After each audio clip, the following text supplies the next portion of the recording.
pessoal, tudo bem? Para quem não me conhece, eu sou a professora Vanessa, professora da Universidade de Cruz Alta, do curso de Pedagogia.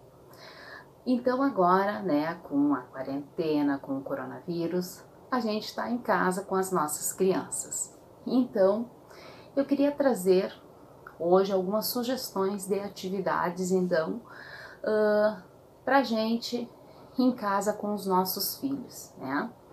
As atividades seguem conforme, claro, a faixa etária de cada criança. Então, hoje eu vou trazer a questão mais da literatura infantil, né? Então, qual a criança que não tem em casa um montão de livrinhos de histórias, né? Um montão de livrinhos que ganhou, que comprou com o pai e com a mãe, numa feira do livro. Então é a hora da gente estar sentando e estar contando histórias para os nossos filhos, né? Fazer a contação da história, dramatizando, usando uma roupa, uma fantasia. Bah, não tem fantasia? Mas a gente inventa a fantasia, a gente recria a fantasia, usando sugestões, por exemplo, recriando uma fantasia de princesa, recriando uma fantasia de príncipe, usando o que você tem em casa. A maioria das crianças, elas têm fantasias e a gente pode usar isso. Além de pegar os livrinhos deles, que são os mais diferentes livros que tem, a gente pode fazer a contação de história trabalhando com fantoches, o fantoche da bruxa, o fantoche da Chapeuzinho Vermelho, dos Três Porquinhos, o fantoche que tiver. Não tem o fantoche, a gente pode criar fantoches com TNT, com retalho de tecido, com diversos tipos de materiais. Não tem fantoche, então nós podemos pegar os diversos bichinhos de pelúcia que eles têm em casa e os bichinhos vão ser os fantoches. Então a gente vai trabalhar com esses bichinhos e vai fazer a contação de história trabalhando então com os bichinhos que as crianças têm em casa, que são os mais diversos. E vai pegar e vai entreter as crianças fazendo a contação de histórias.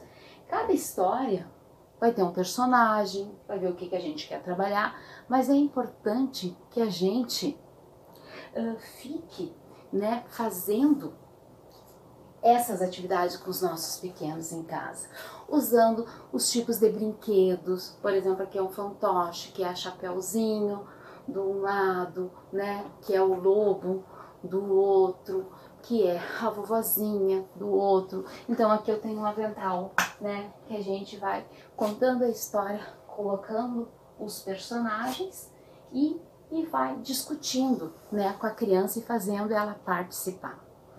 Então que a gente explore isso, com os nossos pequenos, conforme, claro, a faixa etária desta criança. Mas que a gente tenha um tempo que não seja somente na hora de dormir, porque agora as nossas crianças da educação infantil, elas estão em casa, então pegar esses livrinhos que estão adormecidos lá na gaveta, lá no baú, e trabalhar essa contação de história com eles, fazendo atividades. Depois que contar a história, vamos fazer uma dramatização? Vamos fazer um trabalhinho? Daí a gente vai fazer o trabalhinho com o quê? Desenhando, recriando uma história com sucatas. É importante que a gente tenha lá na nossa área de serviço, na nossa despensa, uma caixa, uma sacola que a gente vai guardando o material reciclável. O rolinho do papel higiênico, as tampinhas, garrafinhas, os copinhos de iogurte. E a gente vai recriar jogos e brinquedos também a partir dessa contação de história.